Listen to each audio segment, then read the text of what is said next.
Selamat pagi pemirsa, Hakim Konstitusi adalah negarawan yang diharapkan mampu menjaga muruah konstitusi sehingga seorang Hakim Konstitusi seharusnya netral dan tidak ada dalam pusaran konflik kepentingan.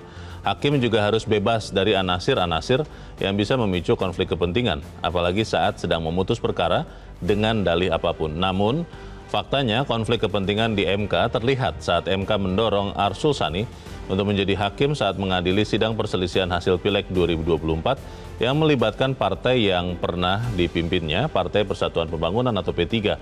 Partai berlambang Ka'bah ini merupakan partai yang paling banyak mengajukan PHPU sebagai imbas dari ketidaklolosan mereka ke parlemen.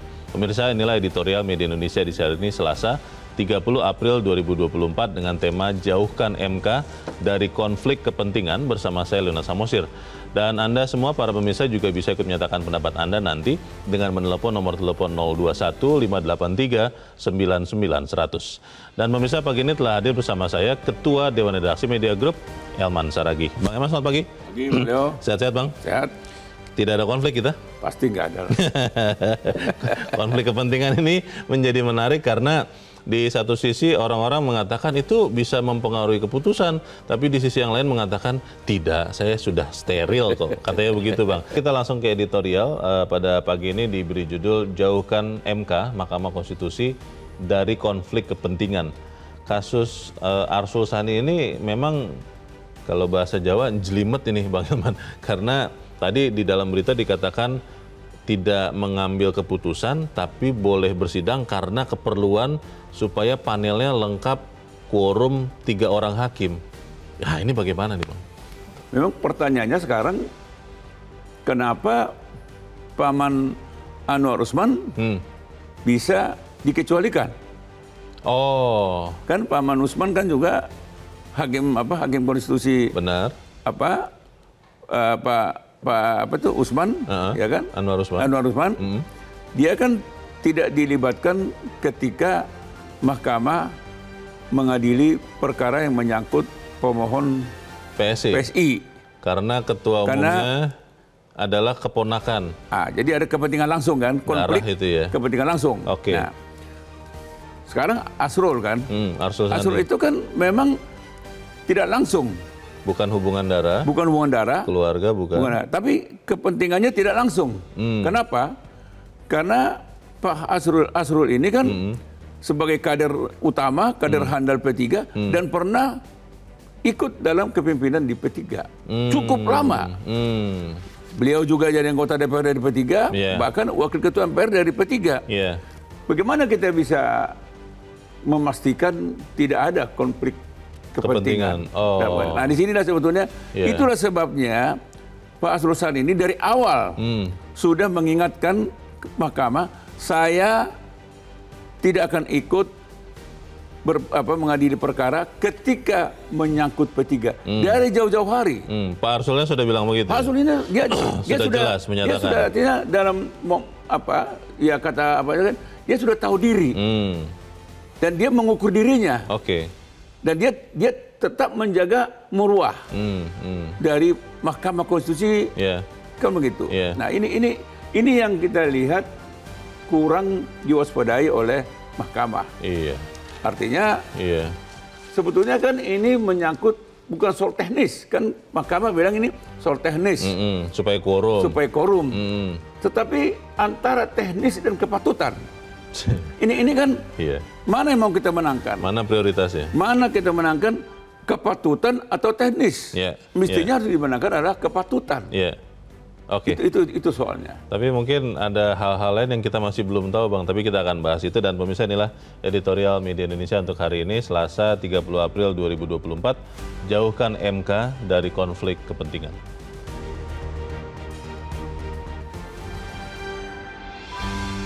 Jauhkan MK dari konflik kepentingan.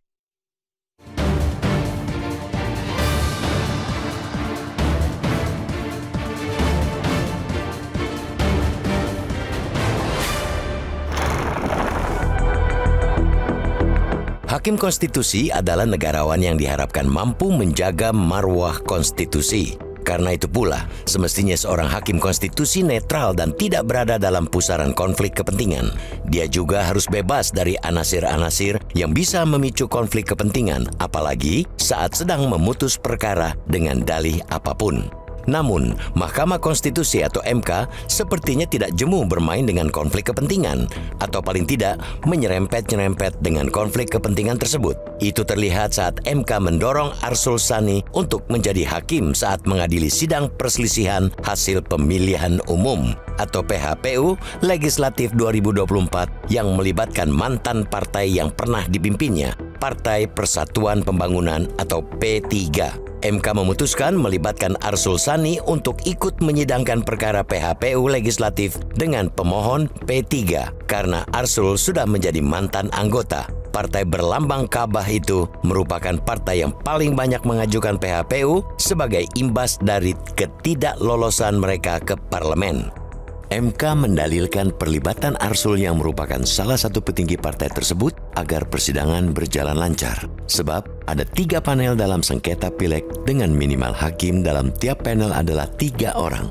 Jika Arsul tidak dilibatkan akan menyebabkan quorum hakim di tiap-tiap panel menjadi tidak cukup. Kendati demikian, MK menegaskan Arsul tidak akan menggunakan hak untuk memutus sidang yang berkaitan dengan P3, baik sebagai pemohon atau pihak terkait, termasuk saat sesi pendalaman. Memang kita tidak meragukan integritas seorang Arsul Sani. Kita sangat yakin dia punya sikap negarawan dan memiliki integritas yang bisa memisahkan kepentingan kelompok dan pribadi. Apalagi Arsul juga telah disumpah untuk selalu objektif dan taat pada konstitusi. Bahkan Arsul juga sudah meminta kepada MK untuk tidak dilibatkan dalam persidangan yang melibatkan P3. Kita apresiasi keengganan Arsul dalam melibatkan diri ke sidang-sidang yang berpotensi membawanya ke konflik kepentingan. Kita angkat topi untuk ikhtiarnya menjauh dari tarikan konflik kepentingan itu. Namun sayangnya, MK sebagai institusi justru ingin membawa Arsul ke tengah pusaran kepentingan. Dengan dalih efisiensi, MK seolah hendak mengabaikan bahwa persoalan utama yang membuat lembaga itu kehilangan kepercayaan ialah lekatnya konflik kepentingan. Alasan teknis semestinya tidak boleh mengaburkan prinsip besar, yaitu hakim seharusnya menjaga netralitas dan menjauh dari konflik kepentingan. Merunut ke belakang, MK punya preseden terbentur dengan konflik kepentingan. Yang paling fenomenal adalah gugatan syarat usia calon presiden dan wakil presiden. Dalam kasus ini, Majelis Kehormatan Mahkamah Konstitusi atau MK memutuskan Anwar Usman terbukti melakukan pelanggaran berat terhadap kode etik dan perilaku hakim konstitusi.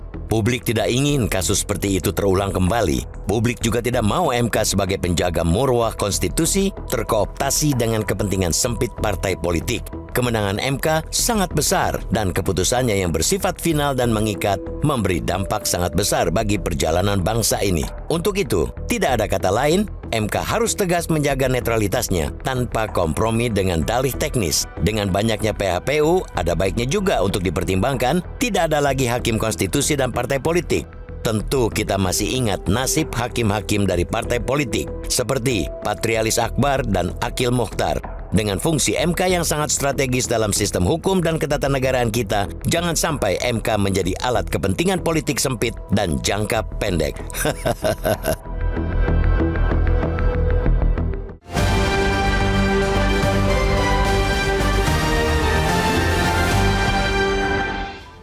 Di bagian berikut Anda bisa ikut menyatakan pendapat Anda terkait editorial pagi ini. Pemirsa, untuk saat ini tetaplah bersama kami.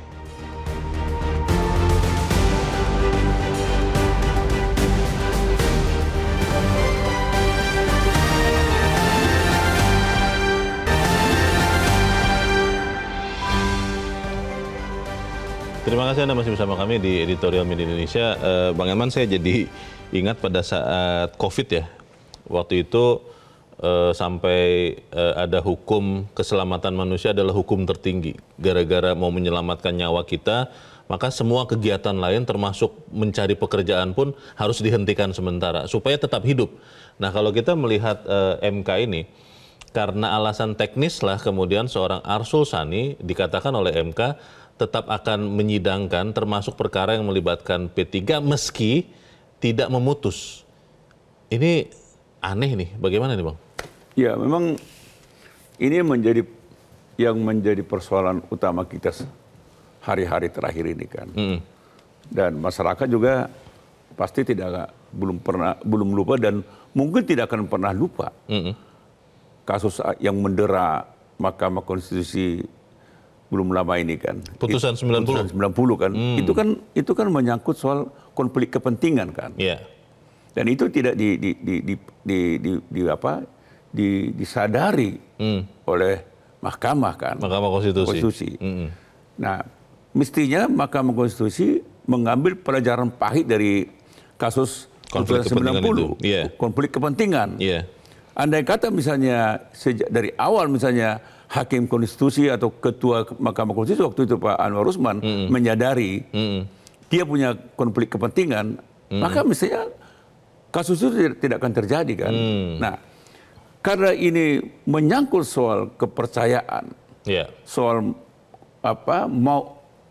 muruah dari Mahkamah Konstitusi, wibawa, kehormatan, maka mestinya seluruh hakim konstitusi harus berjaga, harus peka terhadap soal kenetralan Mahkamah Konstitusi ini. Kan. Nah, ketika menyangkut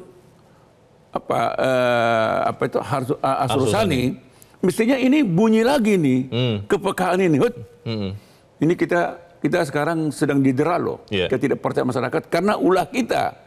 Nah, jangan muncul lagi ini karena bagaimanapun Pak Hasrul ini dia kader handal, kader utama dan cukup lama dan pernah menjadi petinggi P3 dan dia duduk di DPR sekian periode dan duduk wakil ketua MPR adalah dari P3. Karena P3. Kata P3.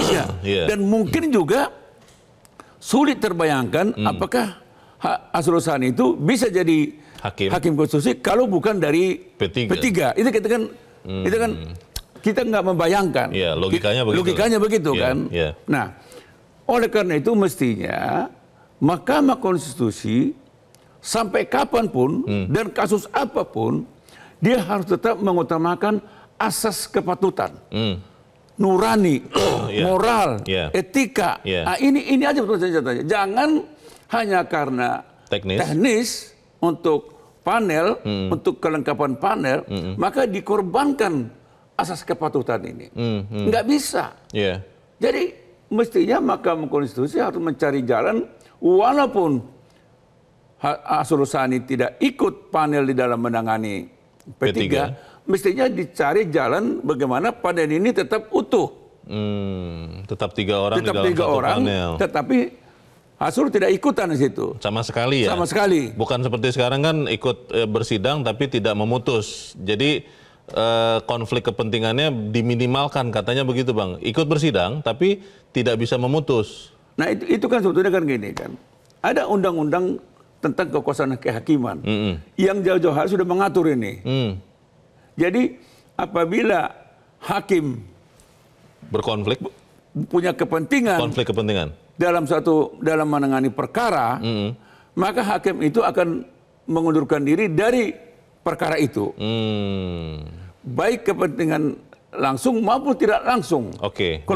Disebut itu ya, langsung maupun tidak langsung. Jadi ini dalam hal ini Arsul Sani itu tidak langsung, beda dengan Anwar Usman. Karena langsung keponakan. Dan paman. Kalau ini kan tidak langsung. Jadi ini sebetulnya lagi-lagi hari ini kita ketuk kepekaan Mahkamah Konstitusi menyangkut soal asas kepatutan ini. Dan itulah sebetulnya yang membedakan Mahkamah Konstitusi dengan yang lain. Dia sebagai negarawan dan penjaga utama konstitusi. Bang, tapi kalau memang ternyata benar begitu ya yang disampaikan oleh MK, bahwa ini nanti kalau seorang Arsul Sani tidak ikut menyidangkan kasus yang melibatkan sengketa pileg termasuk P3, tidak quorum secara teknis tidak bisa berjalan, kan jadi malah juga merusak proses persidangan ini Bang. Bagaimana Bang? Loh, kenapa misalnya Mahkamah Konstitusi bisa mengecualikan Hakim Konstitusi Anwar Usman dalam kasus PSI? Oh, tidak ada seperti Arsul Sani ini ya? Kan dalam PSI kan Anwar Usman kan Dikecualikan sama sekali. Dikecualikan. Dia tidak ikut menangani perkara PSI. Sama sekali. Sama sekali. Termasuk hadir seperti Arsul Sani di kasus yang melibatkan P3 tidak seperti itu. Nah, tidak seperti itu. Dan kenapa Anwar Usman bisa? Iya. Memang bedanya di sana kepentingan langsung. Iya. Arsul Sani kepentingan tidak langsung. Tapi kan bicara quorum kan berhitung jumlah dan jumlah mereka sama-sama satu begitu ya? Lah iya. Yang mengurangi quorum masing-masing panel kan? Lah iya, di sana bisa kok, di sini nggak bisa. Berarti kan bisa kan? Iya. Nah di sini sebetulnya lagi-lagi kita ingatkan Mahkamah Konstitusi jangan mengorbankan asas kepatutan hanya untuk membela teknis. Jauh lebih mahal harganya kepatutan ini daripada teknis. Bang, tapi kembali lagi, kalau kita bicara seorang Arsul Sani, yang dari awal kita sudah lihat sudah punya inisiatif untuk tidak terlibat dalam menyidangkan P3. Dan itu kita apresiasi itu. Itu sangat kita apresiasi, artinya kan punya integritas. Ya. Artinya, kenapa kita tidak bisa percaya bahwa seorang Arsul Sani yang punya integritas bisa ikut mengadili meskipun tidak memutus kasus P3 dengan objektif, Bang? Kan bisa juga kemudian seorang yang punya inisiatif baik seperti tadi itu, menyidangkan itu pun bisa objektif juga, walaupun yang disidangkan ini perkara yang melibatkan alma mater yang membesarkan dirinya nih. Kan tadi saya sudah nyatakan ada undang-undang yang membatasinya. Undang-undang tentang kekuasaan kehakiman. Jadi undang-undang ini sejak dari awal itu sudah mengantisipasi ini. Baik. Kita akan coba juga Bang Elman dan pemirsa bertanya terkait dengan keruwetan. Saya terus terang merasa ruwet. Kita saat ini sudah tersambung Bang Elman dan pemirsa lewat sambungan Zoom dengan pakar hukum tata negara Atang Irawan. Kang Atang, selamat pagi. Selamat pagi, Mas Leo. Ya, Kang Atang, saya awam ini soal ketatanegaraan terkait MK khususnya. Pertanyaan saya begini. Kalau seorang hakim Anwar Usman bisa dikecualikan dari perkara yang melibatkan PSI karena ketua umum PSI adalah keponakan kandung dari seorang hakim Anwar Usman, kenapa hakim Arsul Sani diminta MK untuk tetap menyidangkan kasus yang melibatkan P3 meskipun tidak memutus? Ini kan sebenarnya bisa saja berlaku hal yang sama. Ini bagaimana, Kang Atang? Ya memang kalau Arsul Sani kan tidak melalui mekanisme putusan MK begitu kan, terkait dengan masalah kekhawatiran terjadinya tidak independen begitu. Yeah. Sementara kalau Anwar Usman melalui putusan MK begitu saja. Memang terlihat seperti formalistik begitu, ya. Kan sebetulnya yang paling substantif adalah dalam rangka pelaksanakan dan penegakan hukum khususnya terkait dengan di semua peradilan, mestinya hal yang paling sensitif itu kan meletakkan hakim dalam posisi independen begitu. Ya, ini yang selalu menjadi catatan yang sangat krusial bagi penegakan hukum.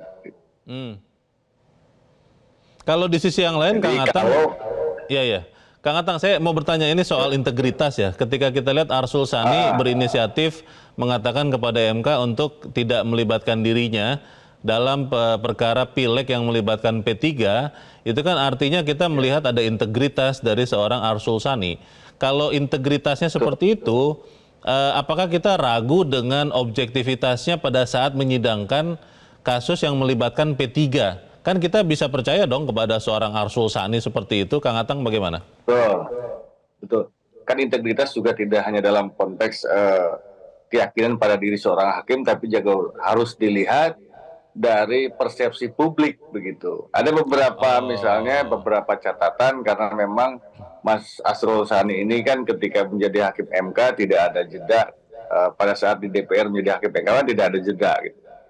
Dan yang kedua kita tahu bahwa P3 partai Mas Arsul, karena dulu beliau menjadi sekretaris jenderal ini kan pada saat ini ada pada titik krusial terkait dengan parliamentary threshold gitu.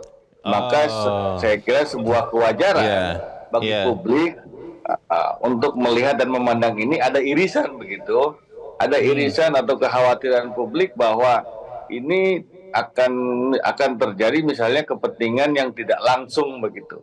Ini sebuah batas kewajaran menurut saya dalam konteks keyakinan publik terhadap independensi Mas Asrul pada saat memutus perkara P3 dalam PHPU. Begitu. Kalau Pak Arsul Sani ini memang kemudian tidak mengadili kasus yang melibatkan P3, apakah kemudian benar yang dikatakan MK, Pak Saldi Isra kalau tidak salah, bahwa akan tidak quorum, Kang Atang? Yes, kalau kita melihat formasi di dalam persidangan Mahkamah Konstitusi kan terbagi dalam panel, setiap panel 3 hakim begitu ya. Mungkin melihatnya hanya secara teknis dalam proses persidangan. Meskipun MK di dalam RPA mengatakan Mas Asrul ini hanya boleh ikut persidangan tapi tidak ikut mengambil keputusan. Tetapi apakah dalam proses persidangan tidak terjadi sebuah kekhawatiran komunikasi terhadap perkara-perkara yang terkait dengan P3 kan begitu. Meskipun Mahkamah Konstitusi mengatakan apabila ada pihak yang keberatan maka MK juga akan melakukan peninjauan terhadap keterlibatan Mas Asrul Sani dalam perkara-perkara PHPU terkait dengan P3 gitu Pak. Baik, jadi sebaiknya kalau memenuhi asas kepatutan Pak Arsul sama sekali tidak ikut terlibat dalam perkara yang melibatkan P3, begitu ya Kang Atang ya? Ya, kalau berbicara tentang kepatutan, maka tadi saya katakan tidak hanya dilihat dari seorang hakim, sikap hakim dan keyakinan hakim melalui pernyataan misalnya, tapi kepatutan itu juga harus dilihat dalam perspektif ruang publik. Begitu. Kalau tadi saya katakan karena memang status kedudukan P3 sekarang dalam konteks pemilihan umum saat ini ada pada suasana yang tidak masuk parliamentary threshold misalnya 38,17 ya. Ada 0,13 misalnya kekurangan P3. Nah, ini yang ada kekhawatiran mungkin bagi publik kalau terjadi hal-hal yang tidak diinginkan misalnya. Meskipun memang tadi kata Bang Elman bahwa memang ada larangan di dalam Undang-Undang 48 2009 ya tentang kekuasaan kehakiman yang cukup jelas misalnya kalau terjadi kepentingan langsung atau tidak langsung itu dapat berimplikasi kepada putusan. Putusannya dianggap tidak sah gitu ya. Baik. Terakhir Kang Atang untuk ke depan ya kita kan belajar dari peristiwa ini. Apakah mungkin misalnya ada revisi Undang-Undang Mahkamah Konstitusi yang katakanlah melarang afiliasi atau keanggotaan dari seorang calon hakim Mahkamah Konstitusi supaya menghindari konflik-konflik seperti ini terjadi lagi. Bisa dibuat seperti itu atau itu akan melanggar hak asasi manusianya? Bagaimana Kang Atang? Kalau saya melihatnya bukan melarang ya, tetapi ada waktu jeda paling tidak, waktu jeda misalnya seorang calon hakim MK yang kan ini memang konstitusinya representativeness meletakkan calon hakim Mahkamah Konstitusi. Presiden 3, misalnya dari usulan DPR 3, kemudian dari Hakim Agung. Nah, sehingga dibuatlah ruang untuk terjadi keterputusan paling tidak interrelasi antara seorang hakim konstitusi dengan basic organnya misalnya gitu ya seperti DPR. Berapa tahun misalnya seorang anggota DPR dapat mengajukan permohonan untuk ikut dalam seleksi menjadi calon hakim konstitusi misalnya 2 tahun kah atau 3 tahun kah begitu. Sehingga memang ini ada ruang jeda begitu.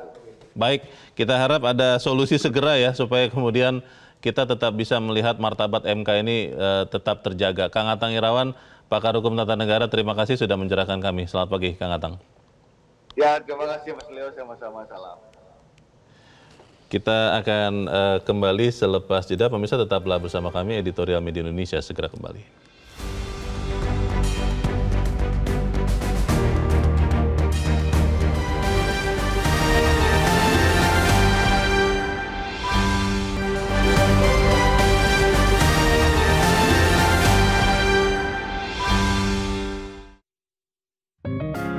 Media Indonesia mengajak Anda untuk mengakses fitur premium e-paper. Dengan sajian konten berbasis intelektual dan meneguhkan kebangsaan, Media Indonesia tampil dengan lebih dinamis melalui e-paper Media Indonesia yang dapat Anda akses kapan saja, di mana saja. Caranya mudah, download aplikasi Media Indonesia di Android atau ketik link ePaper.mediaindonesia.com atau bisa scan QR Code pada layar kaca Anda. Klik tab ePaper di bagian samping layar tablet Anda, daftarkan data diri, serta pilih paket berlangganan ePaper Media Indonesia sesuai dengan kebutuhan Anda. Nikmati juga bonus spesial tambahan 4 halaman rubrik fokus setiap hari. Semua bisa Anda dapatkan hanya di ePaper Media Indonesia. Untuk informasi lebih lanjut, hubungi customer service di nomor 0811 1201 2018 atau kunjungi media sosial @mediaindonesia. Media Indonesia, referensi bangsa. Terima kasih Anda masih bersama kami pemirsa. Sebelum kita dengarkan pendapat pemirsa Metro TV, Bang Elman tadi Kang Atang menggarisbawahi bukan hanya masalah integritas seorang Arsul Sani, tapi persepsi masyarakat publik lah kepada kehadiran Arsul Sani dan MK nantinya. Bagaimana Bang? Jadi ini kan apa yang dikatakan oleh Kang Atang tadi itu benar. Ini soal persepsi kan. Kalau misalnya nanti ini kan kalau ya. Iya. Berandai-andai. Berandai kita. Kalau nanti P3 lolos dari MK ini, dari apa permohonan PHPU-nya P3 ini mengakibatkan P3 lolos masuk ke Senayan. Nah, padahal sebetulnya mungkin secara objektif memang dia harus lolos. Tetapi kan persepsi publik bisa terjadi ini kan gara-gara ada Arsul di situ. Ini yang harus juga dimaknai, dipahami oleh MK. Padahal sebetulnya secara objektif katakanlah memang P3 lolos. Tapi karena ada unsur Asrulnya di situ, persepsi publik bisa mengatakan ini kan gara-gara Asrul situ. Coba kalau Asrul nggak ada. Mungkin P3 nggak lolos katanya. Karena nggak banyak juga orang yang mungkin aktif mengikuti persidangan untuk membuktikan bahwa memang layak P3 meskipun tidak ada Arsul, begitu ya Bang ya? Dari awal kan kita katakan, kita sangat mengapresiasi Asrul. Kita juga sangat yakin integritas Asrul. Saya kenal dia, kita kenal Asrul. Pastilah dia kan negarawan kan.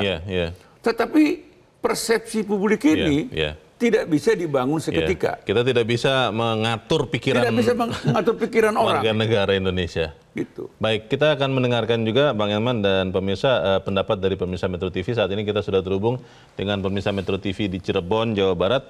Ada Ibu Indra. Ibu Indra, selamat pagi.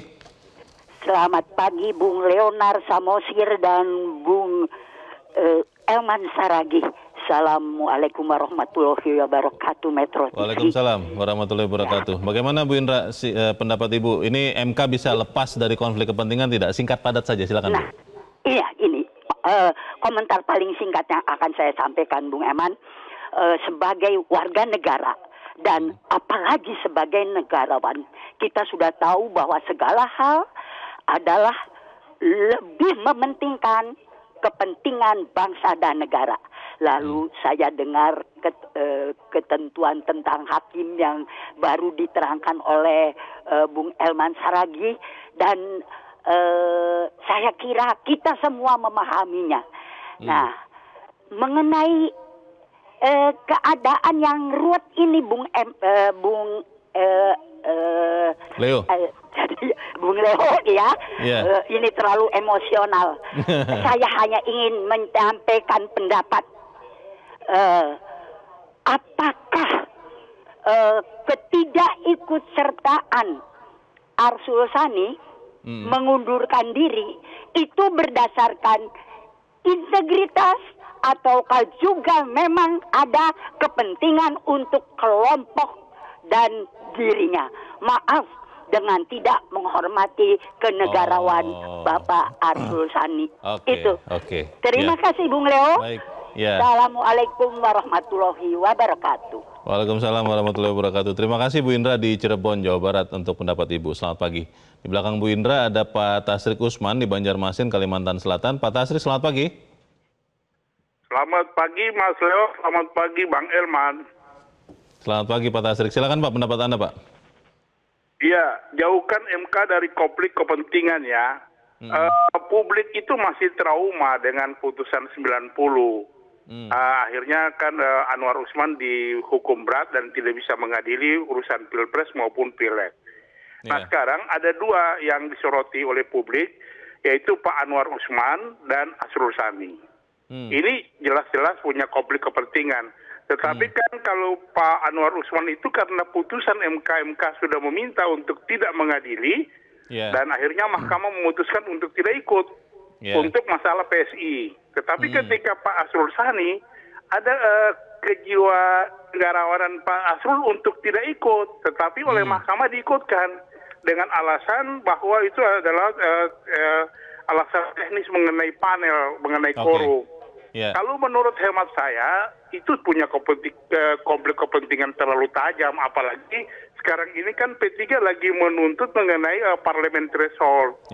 Kita khawatir kalau nanti dalam putusan nanti ternyata P3 lolos, memang benar-benar lolos, nanti diasumsikan publik lagi karena adanya Pak Asrul Sani. Akan diragukan. Saya menyarankan sebaiknya mahkamah segera memutuskan ditukar. Jadi Pak Asrul Sani tidak menangani perkara P3, tetapi diganti dengan hakim yang lain. Baik. Itu saja dari saya. Terima kasih. Assalamualaikum warahmatullahi wabarakatuh. Waalaikumsalam warahmatullahi wabarakatuh. Terima kasih Pak Tasrik Usman di Banjarmasin, Kalimantan Selatan. Tadi Bu Indra malah berpikir sesuatu yang lain itu, Bang Elman. Jangan sampai kemudian ketidakikutan, tidak ikut sertanya Arsul Sani karena ada motif politik yang lain. Itu bagaimana, Bu? Ya namanya pendapat ya. Persepsi ya? Ya persepsi kan. Pikiran orang. Ya bisa terjadi, ya kan. Tapi memang yang jauh lebih menarik sebetulnya apa yang dikatakan oleh Tasrik tadi. Pak Tasrik. Tadi kan ketika tadi kan Bung Leo juga sudah menyinggung kan. Kan bisa saja misalnya khusus untuk Pak Asrul, dia tidak ikut menangani P3. Iya. Kan mestinya bisa kan. Betul. Kalau 3 panel kan. Kan 3-3-3. 3-3-3. Nah, P3, masalah P3 jangan di panel oleh yang ada Asrul. Kan mestinya kan bisa begitu. Iya dong. Kan selesai perkaranya kan. Iya, karena seorang Anwar Usman bisa tidak mengadili yang ada PSI-nya. Kenapa itu bisa, ini tidak bisa? Jadi sebetulnya lagi-lagi yang kita ingatkan sebetulnya Mahkamah Konstitusi soal masalah utama yang mereka hadapi sekarang. Sekarang ini masa-masa krisis sebetulnya buat Mahkamah Konstitusi. Krisis kepercayaan. Itu yang mestinya mereka kembalikan. Bagaimana cara mengembalikan kepercayaan kepada Mahkamah Konstitusi? Karena perkara putusan 90 itu mungkin sampai kapanpun itu tidak akan terlupakan oleh masyarakat. Karena masih tetap berlaku. Masih tetap berlaku. Dan orang tetap, 90, 40 tahun menjadi boleh umur berapapun. Iya. Selama jadi kepala daerah. Ini kan tetap terngiang-ngiang dalam benak masyarakat. Nah, ini yang harus diobatin. Ini yang harus diamputasi sebetulnya. Nah, salah satu cara mereka untuk mengembalikan kepercayaan ini kan jangan pernah memasukkan unsur konflik kepentingan. Kasus apapun. Nah, ketika mengadili perkara PHPU ini, mestinya ini juga salah satu cara. Jangan sampai masyarakat punya persepsi lain lagi, persepsi buruk lagi kepada Mahkamah Konstitusi. Karena ini nyata loh. Bagaimana orang bisa memisahkan Asrul dengan P3, P3 dengan Asrul, walaupun beliau sudah resmi mengundurkan diri dari alumni. P3. Tapi masyarakat tetap sulit untuk melupakan itu. Pak Asrul ini dibesarkan di P3 kok. Besar dan bertumbuh di P3. Nah, bagaimana bisa masyarakat bisa membedakan itu? Gitu. Di bagian berikut kita akan usulkan jalan keluar yang jangka pendek dan juga mungkin jangka panjang ya Bang. Tapi kita harus jeda dahulu dan pemirsa tetap bersama kami. Editorial Media Indonesia segera kembali.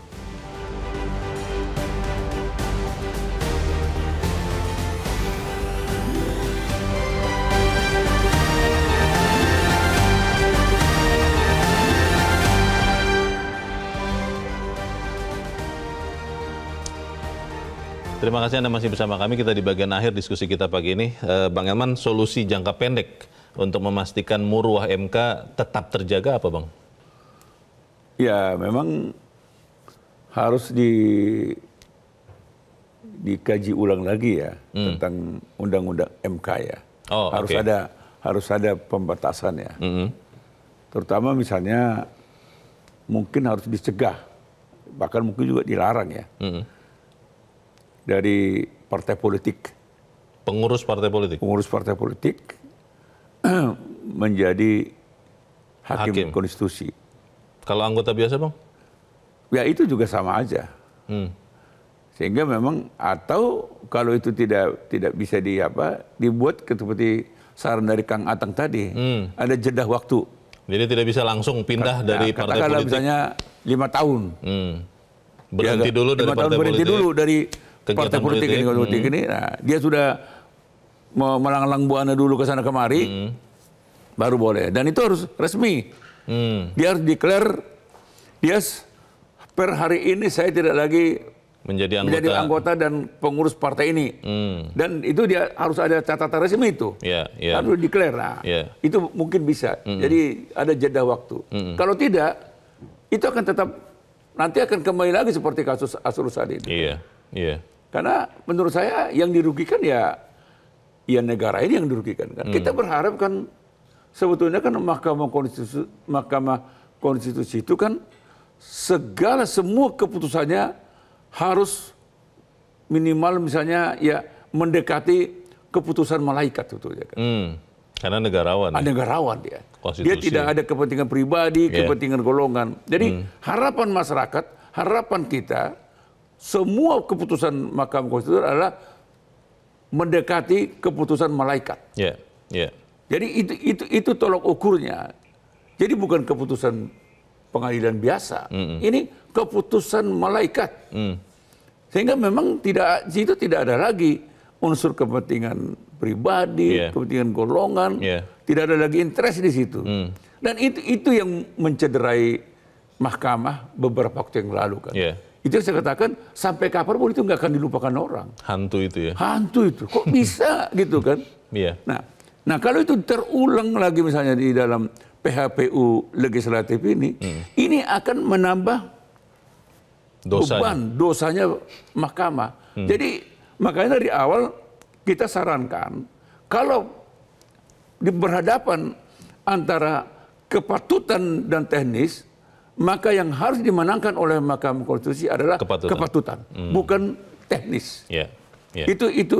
Itulah sebetulnya saran kita kepada Mahkamah Konstitusi. Kalau mereka mau menyelamatkan mahkamah ini dari rongrongan ketidakpercayaan masyarakat. Baik. Kita harap apa yang kita bicarakan ini benar-benar diperhatikan juga oleh Mahkamah Konstitusi agar kemudian muruahnya kembali kita percaya. Bang Elman Saragih, terima kasih sudah hadir di tempat ini. Selamat pagi, Bang. Pemirsa, seorang Arsul Sani diyakini punya sikap negarawan dan punya integritas yang bisa memisahkan kepentingan kelompok dan pribadi. Bahkan Arsul juga sudah sempat meminta kepada MK untuk tidak dilibatkan dalam persidangan yang melibatkan P3, ini patut diapresiasi. Tapi sayangnya dengan dalih efisiensi MK sebagai institusi justru ingin membawa Arsul ke tengah pusaran kepentingan. Tentu kita masih ingat nasib hakim-hakim dari partai politik seperti Patrialis Akbar dan Akil Mokhtar dengan fungsi MK yang sangat strategis dalam sistem hukum dan ketatanegaraan. Jangan sampai MK jadi alat kepentingan politik sempit dan jangka pendek. Saya Leonard Samusi berterima kasih Anda sudah menyimak editorial Media Indonesia untuk pagi ini. Terus jaga kesehatan Anda, terus jaga nurani Anda.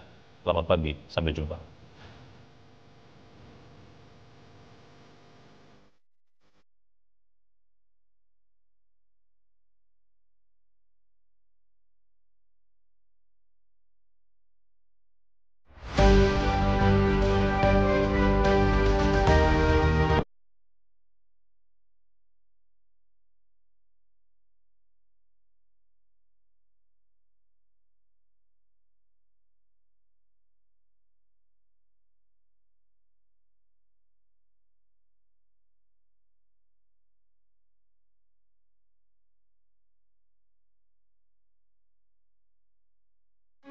Metro TV